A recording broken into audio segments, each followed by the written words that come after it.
세계적으로 이 발명왕 하면 생각나는 이름이 있죠. 에디슨이라고 우리가 어릴 때부터 들어왔던 이름입니다.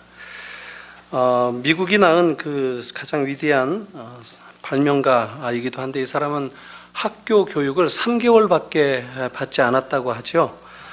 그가 만든 발명품은 아주 수없이 많지만 전화기, 축음기, 그리고 영사기, 이런 것들입니다. 그 가운데에서도 이 백열 전구, 유리 진공관, 백열 전등과 또 전력 체계를 개발했던 발명가였다 합니다.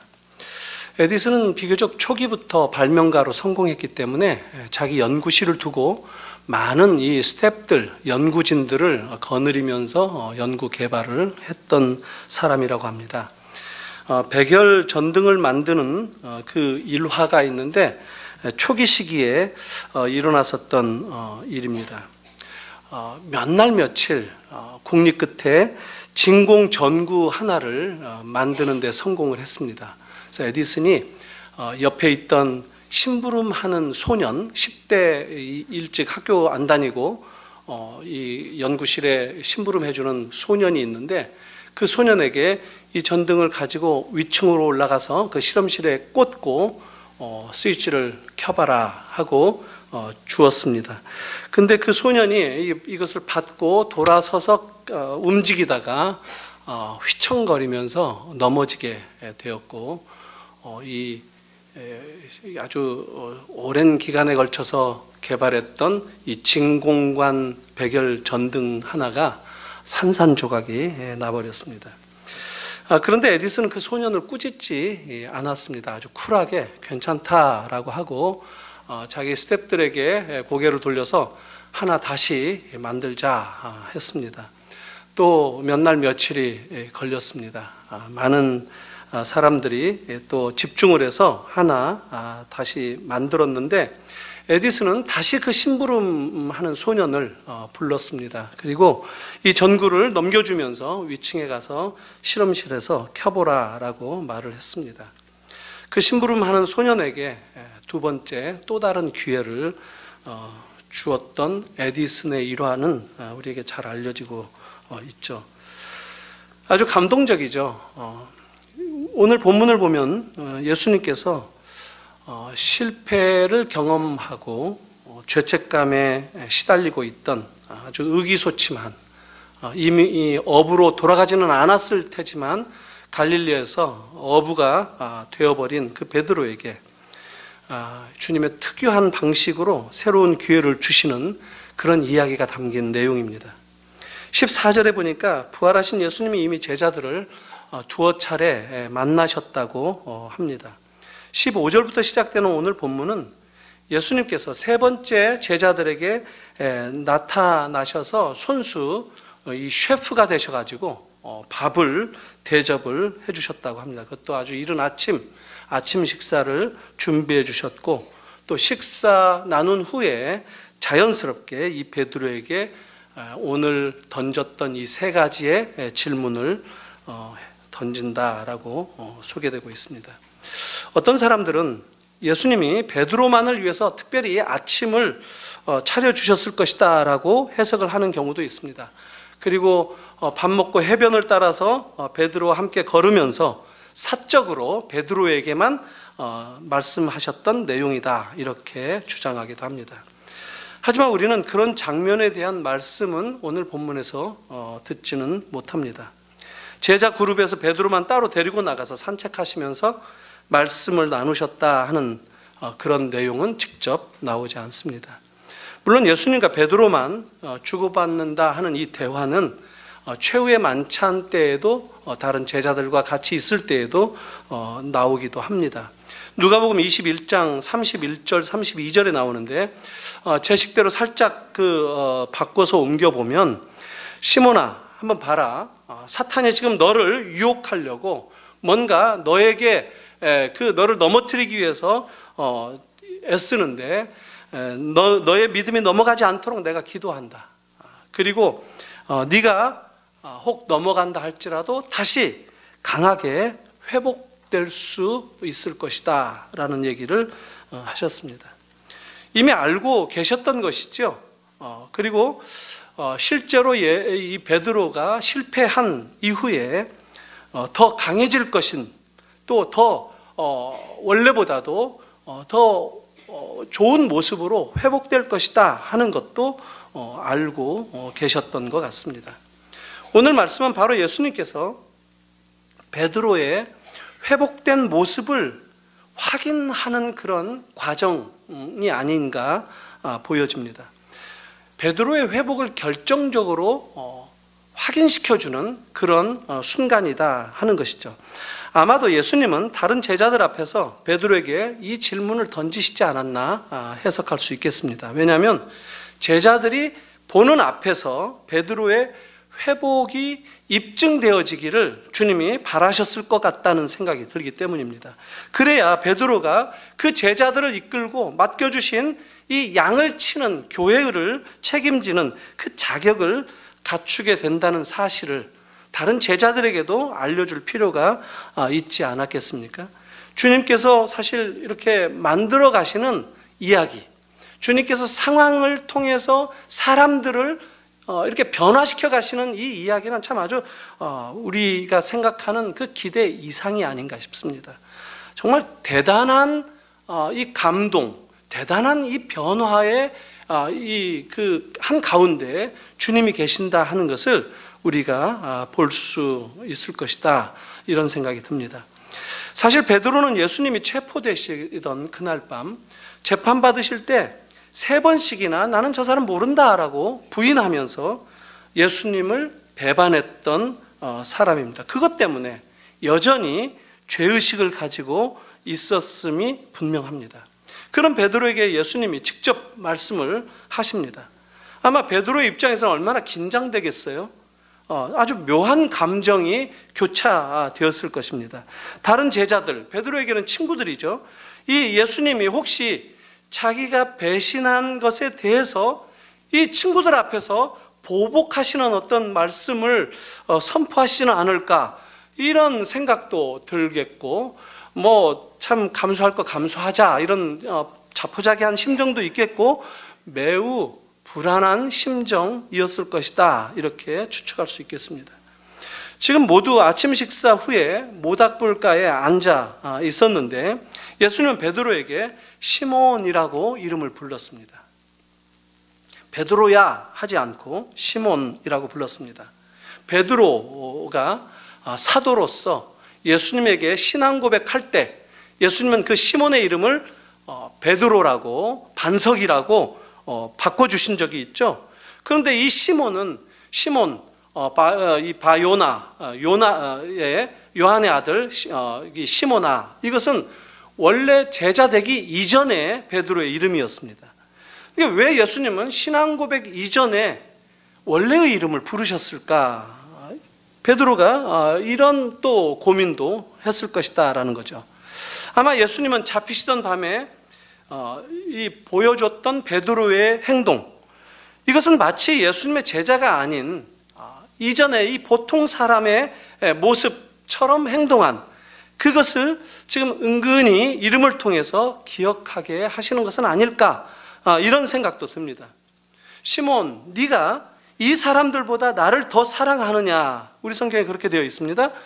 근데 이 사람들보다에 2번 해가지고 번호가 찍혀 있어요, 우리말 성경에. 그리고 그것은 대부분 아랫단에 보면은 밑에 이 해가지고 또는 것들보다라고 다른 말로도 번역될 수 있다라고 썼습니다. 그러니까 의역을 했다는 것이죠. 우리말 성경의 번역을 참 잘했는데 원문을 보면 이 사람들보다 나를 더 사랑하느냐, 이게 아니라 이것들보다도 나를 더 사랑하느냐, 이렇게 되어 있다는 것이죠. 이를테면 이것들이라고 하면 뭐겠어요? 지금 고기 잡고 막 온 그 배, 그물, 또 고기 잡는 기구들, 낚시, 이런 여러 가지 것들, 쉽게 말하면 베드로가 이 세상에서 살아가기 위해서 필요한 것들, 이것들보다도 나를 더 사랑하느냐, 이렇게 해석할 수도 있다라는 것을 이 원문은 얘기를 합니다. 그런데 저 역시도 우리말 성경을 따르는 것이 더 매끄럽다라는 생각이 듭니다. 원문과 이 문맥을 조합해서 살펴보면 본문은 우리말 성경이 해석한 대로 보는 것이 옳지 않은가 이런 생각이 듭니다. 그러니까 네가 다른 사람들보다, 다른 사람들이 나를 사랑하는 것보다 네가 나를 더 사랑하느냐. 예수님은 여기서 베드로에게 이런 질문을 던지셨는데 이것은 왜 그러느냐면 베드로를 용서하시는 그런 절차라고 볼 수 있습니다. 일종의 세리머니죠. 그리고 오히려 다른 제자들까지도 포함해서 보살피고 뭔가를 책임을 부여하는 위임을 주시기 위한 그런 맥락에서의 사랑을 확인하시는 질문이었다, 이렇게 볼 수 있다는 것이죠. 사실 베드로는 십자가 사건 이전에 성경에 등장하는 모습을 보면 주로 복음서에서 좀 허풍 떠는 그런 이미지가 있지 않습니까? 매사에 먼저 나서기 좋아하고 뭔가 말로 먼저 그냥 결론 짓기를 좋아하고 남들보다도 제자들보다도 자기가 더 앞장서서 주님을 더 충성하는 이런 좀 뭐라 그럴까요? 약간 단무지라고 그러죠? 단순, 무식, 진짜는 여러분 쉽게 상상하시면 생각날 겁니다. 그걸까지 생각하라고 하느냐? 지랄이라는 얘기입니다. 그러니까 단무지. 예. 그런데 베드로는 늘 이렇게 단순했습니다. 항상 내가 주님을 위해서 목숨을 바치겠습니다. 이런 얘기를 하기도 했었고요. 이게 13장에 나옵니다. 최후의 만찬 이 석상에서. 그때만 해도 베드로는 예수님을 위해서 자기가 죽을 수 있을 만큼 사랑했다 하는 것입니다. 이게 분명했어요. 이게 순수한 동기였단 말이죠. 그런데 지금은 아니라는 거예요.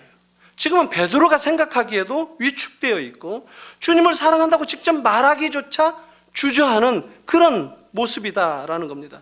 그 스스로 사랑을 증명한다는 것이 사실상 얼마나 부질없는가 하는 것을 뼈저리게 경험했던 베드로였기 때문에 지금은 좀 베드로가 다른 입장에 있었다라는 겁니다.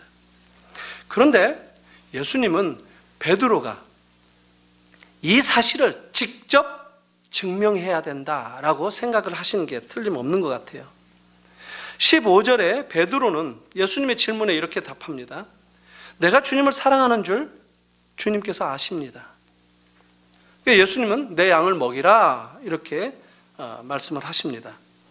그런데 이 15절을 보면 아주 흥미로운 기록이 눈에 띄는데 뭐냐면 예수님이 물어보실 때 사랑하느냐 물어봤고 제가 사랑하는 줄을 주님이 아십니다 라고 베드로도 사랑 얘기를 했는데 이때 쓰여진 사랑이라는 단어가 서로 다른 헬라어가 쓰였다라는 겁니다. 헬라어에 사랑이라는 말이 여러 개가 있는데 아가파오, 우리가 보통 하나님의 사랑 얘기할 때 아가파오 하죠. 아주 하이에스트 레벨, 이 가장 수준 높은 사랑을 얘기할 때 절대적인 사랑, 일방적인 사랑, 조건 없는 사랑을 얘기할 때 아가파오 이런 말을 씁니다. 이타적인 사랑을 얘기하죠. 그러니까 우리가 보통 하나님은 사랑이시다라고 얘기할 때 이 아가파오라는 말을 씁니다. 그리고 이 세상을 하나님이 사랑하신다라고 할 때도 이 아가파오가 쓰입니다.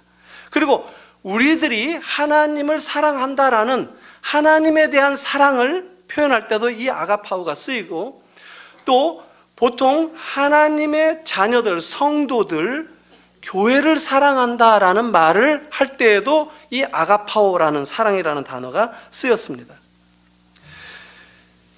그런데 이 말은 또 재밌는 게 그 하나님만이 아니라 우리들이 종종 이 세상을 살면서 그 하나님의 자리, 하나님의 위치에 뭔가를 올려놓고 하나님처럼 좋아하고 사랑한다라고 할 때에도 이 아가파오가 쓰였다라는 겁니다. 이를테면 돈을 사랑한다라고 할 때도 아가파오가 쓰였다는 거예요. 권력을 사랑한다 이럴 때도 이 아가파오가 쓰였습니다. 그리고 또 사랑이라고 하는 다른 말 가운데 필레오라는 말이 있습니다. 필레오. 필이라는 말, 필하모니, 음을 사랑한다. 그러니까 오케스트라, 교향 이런 뜻이 되겠죠. 필라델피아 하면 아델포스가 형제라는 말입니다. 그러니까 형제를 필한다. 형제를 사랑하는 도시다. 이렇게 해서 세운 도시 이름이죠. 미국에 있는 필라델피아가 아니라 원래 필라델피아는 요한계시록 7교회 가운데 나오지 않습니까?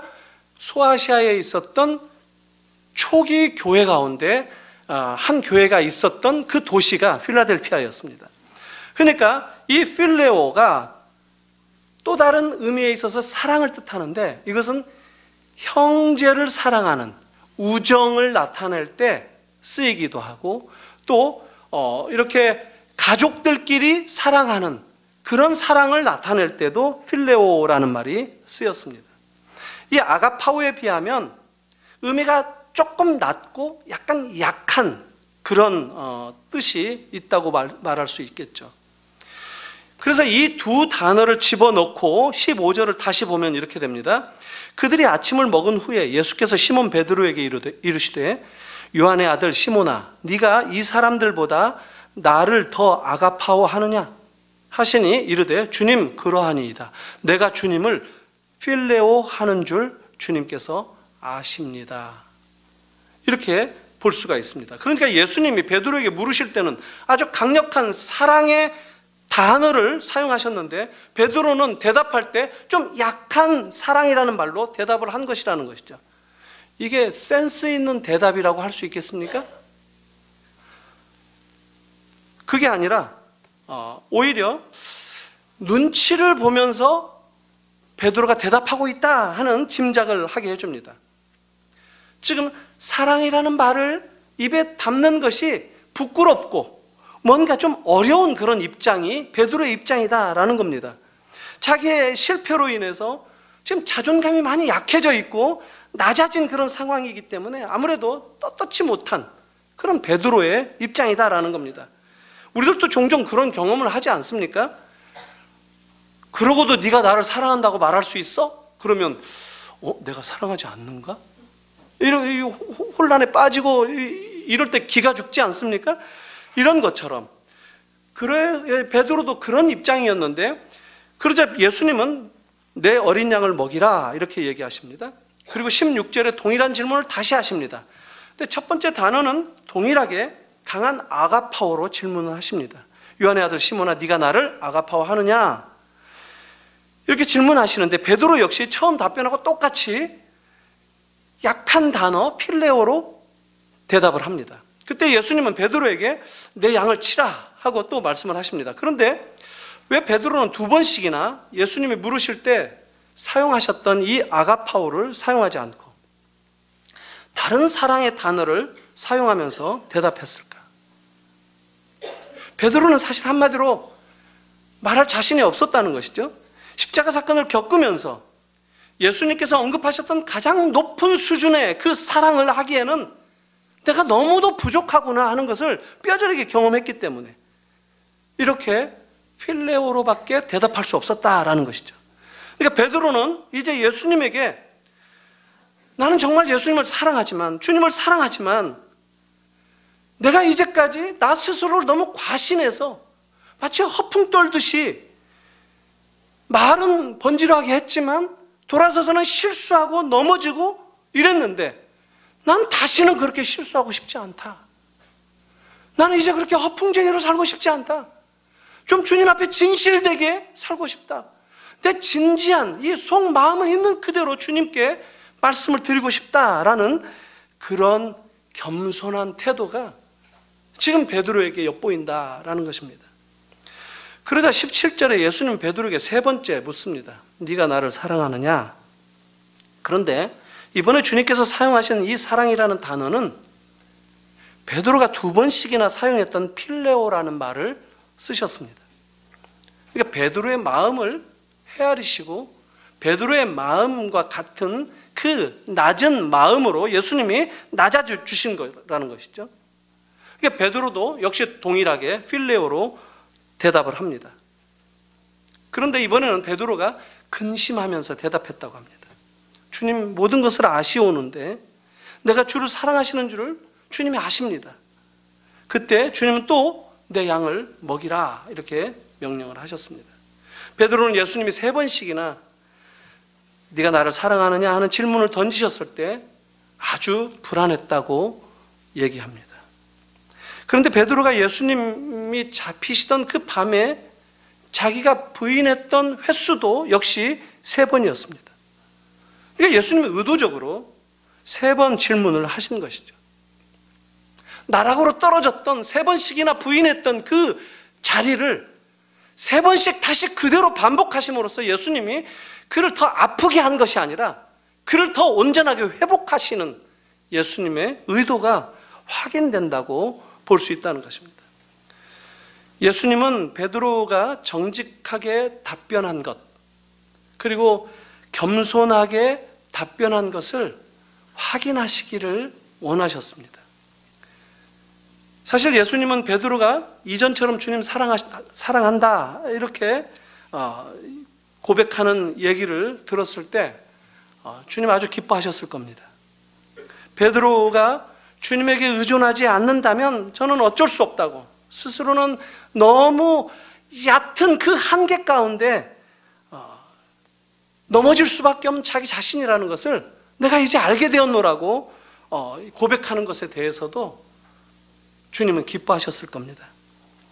이것이 예수님께서 베드로를 용서하실 뿐만 아니라 이전에 그 베드로의 그 제자의 자리, 사도의 그 자리로 회복시키는 주님만의 특단의 방법이셨다라는 것이죠. 소위 말하면 오늘날 이 리더십 공부하는 사람들이 얘기하는 트랜스포메이티브 리더십, 이런 모습을 주님에게서 본다라는 겁니다. 주님은 카리스마틱 리더십도 있습니다. 그러나 또 서번트 리더십도 있어요. 밥 먹여주셨잖아요. 그런데 무엇보다도 사람들을 변화시키는 그런 지도력이 있다라고 하는 것, 이것을 많은 사람들이 얘기들을 합니다. 사실 베드로도 이제 예수님께서 자기가 3번씩이나 부인했던 것을 또 자기가 이제까지 허풍 떨면서 살아왔던 그 삶의 모습들, 그러나 그 결과는 항상 넘어지고 실패하고 하는 이런 모든 것들을 주님께서 다 알고 계신다는 것을 인정했습니다. 베드로는 겸손해지는 그런 자리가 되었던 것이죠. 예수님이 자기를 믿어주시는 만큼 자기는 그렇게 가치 있는 인물이 아니라고 지금 고백하는 셈이라는 것이죠. 얼마나 베드로가 겸손하게 변화되었습니까? 사실 이것은 오늘 우리 모두에게도 해당되는 질문이기도 하고 또 우리마저도 고백해야 되는 그런 내용들이 아닌가 하는 생각이 듭니다. 우리들도 때때로 실패하고 때때로 넘어지는 그런 사실들 때문에 다시 일어설 용기를 내지 못할 때가 있죠. 자존감도 무너지고 그런 상황이 되면 아주 쉽게 눈치 보면서 저 사람이 나를 어떻게 생각할까? 주님은 나를 어떻게 생각할까? 떳떳하게 말도 못하고 하는 그런 게 우리들의 모습 아닙니까? 그런데 그런 베드로를 예수님이 찾아가셔서 네가 나를 사랑하느냐라고 물으셨던 것처럼 그 주님이 실패한 우리들도 넘어진 우리들도 찾아오신다는 겁니다. 그래서 우리에게 떵떵거리고 자신만만하고 이렇게 사는 그런 때가 아니라 오히려 초라하고 넘어져서 비참한 생각 가운데 있고 죄책감에 망설이고 떳떳하지 못하고 눈치 보는 그런 입장에 있을 때 주님은 오셔서 우리에게 사랑을 고백하라고 하신다는 거예요. 이게 주님이 사랑이 아니고 뭐겠습니까? 그래서 예수가 바로 오늘 우리가 찬양한 그대로 그 이름이 사랑이라는 거예요. 그 이름 예수 그리스도가 사랑이라는 거예요. 그게 사랑이라는 겁니다. 우리가 그 사랑을 만나는 것이에요. 그 사랑을 만나고 우리가 주님 앞에 우리의 사랑을 고백해야 된다는 것이에요. 베드로가 사랑에 대해서 고백한 거, 이거는 저는 어떤 작은 새들이 우는 소리처럼 이렇게 들립니다. 여러분, 소리 내어서 우는 새들은 다 작은 새들입니다. 아름다운 소리를 내면서 이 제잘거리고 하는 이런 새들, 노래한다고 그러죠. 주로 다 작은 새들입니다. 독수리 안 웁니다. 타조 안 울어요. 까나리아, 종달새, 굴뚝새 이런 새들이 우는 것이죠. 가장 달콤한 음악도 주님 앞에 겸손하게 찬양하는 그리스도인들의 이 노래가 가장 아름답다고 하지 않습니까? 예수님은 베드로에게 그런 모습을 기대하셨던 거예요. 이건 우리들에게도 그런 모습을 기대하시는 거예요. 타조라든가 까마귀는 소리를 내더라도 자기들에게 집중하라는 소리예요. 그게 마치 뭡니까? 힘 있을 때, 권력 있을 때 부자들, 유명한 사람들, 영화배우들, 스포츠스타, 정치가들, 재벌들 이런 사람들이 하는 얘기들이 뭡니까? 무엇을 노래합니까? 겸손을 노래하는 거 봤습니까? 아니죠. 다른 사람들 배려하고 다른 사람들 사정 봐주면서 그 사람들 그 처지 가운데 스며들고 싶고 하는 이런 노래를 하는 적이 없습니다. 요즘 뭐 이제 우리나라 굉장히 중요한 선거철 아닙니까? 정말 기도하는 마음으로 잘 뽑으십시오. 그런데 한번 정치판 보면 저 한 가지는 분명한 것 같아요. 뭐냐면 내가 죽고 내가 희생하겠다 이런 사람은 한 명도 없어요. 남을 죽여야, 남을 밟아야 내가 산다는 것만 보여줍니다. 근데 하나님의 귀는 세상에 소위 힘있고 큰 새들이 울부짖는 그런 소리를 들으시는 귀가 아니라 힘없이 작지만 까나리아 같이 아름다운 소리, 이거를 더 귀하게 들으시는 하나님이십니다. 근데 우리가 오늘 이 본문을 통해서 한 가지 알아야 할 사실이 있습니다. 도대체 누가 이 어려움에 처해 있는, 시리에 빠져 있는 실패한 베드로와 같은 사람, 이건 어떤 면에서 우리 모두 다 해당된다고 봅니다. 우리들도 때때로 넘어지고 때때로 외롭고 때때로 아무도 나를 도와주는 이 없다라고 여겨지는 그런 순간들 얼마나 많이 경험합니까? 누가 나를 위로해 줄까? 이런 생각하지 않습니까? 뭐 윤복희는 여러분 이렇게 얘기했는데 저는 뭐 그런 것 같지는 않습니다. 누가 나를 위로해 줄까? 누가 나에게 용기를 불어넣어 줄까? 누가 나에게 새로운 영감을 불어넣어 줄까? 오늘 베드로를 보십시오.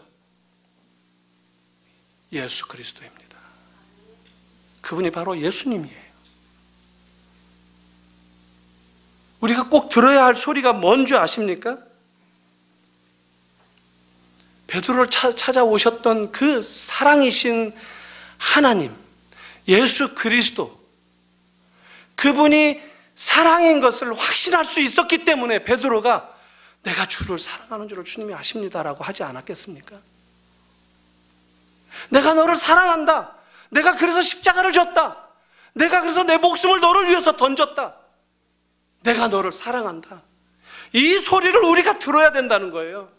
우리가 살면서 내가 너를 사랑한다라는 얘기를 들어야만 한다는 거예요. 어린애들도 그런 얘기를 듣고 자라야 됩니다. 애기들 뭐 이뻐하고 그럴 때 그런 얘기 해줘야 돼요. 엄마나 아빠가 우리 딸 사랑한다. 너 낳고 얼마나 기뻤는지 모른다. 너 사랑한다. 넌 정말 보배 같다. 이런 얘기를 듣고 자라야 돼요. 우리가 들어야 할 얘기가 그거예요. 근데 때로는 우리가 육신의 부모들에게도 그런 소리를 못 듣는 경우도 덜어 있어요. 어릴 때 부모가 세상을 떠나셨을 수도 있고 부모 없이 자랄 수도 있고, 그러나 하나님이 우리를 사랑하신다는 거예요. 하나님이 우리를 보호하신다는 거예요. 내가 너를 지켰고 내가 너를 함께했고 내가 너를 지금도 사랑한다라는 그 얘기를 우리가 들을 수 있어야 됩니다. 우리가 오늘 이 자리에 앉아있는 게 바로 그 증거 아니겠습니까? 내가 여기까지 살아온 것은 주님이 나를 사랑하셨기 때문이고 주님이 나와 동행하셨기 때문이고 주님이 나를 지켜주셨기 때문이고 지금도 나를 인도하시기 때문 아니겠습니까? 사랑한다라는 말을 자유롭게 하실 수 있는 여러분 되시기를 바랍니다. 무엇보다도 주님 사랑합니다. 주님 사랑합니다. 주님 사랑합니다.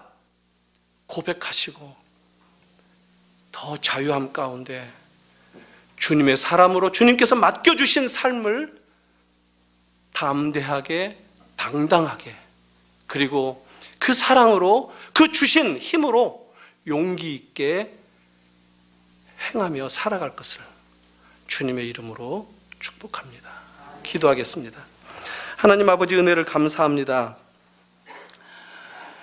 베드로에게 사랑을 물으셨던 예수님의 그 말씀을 저희들이 함께 생각해 보았습니다. 오늘 우리에게 물으시는 주님의 음성이라고 저희들이 함께 생각했습니다.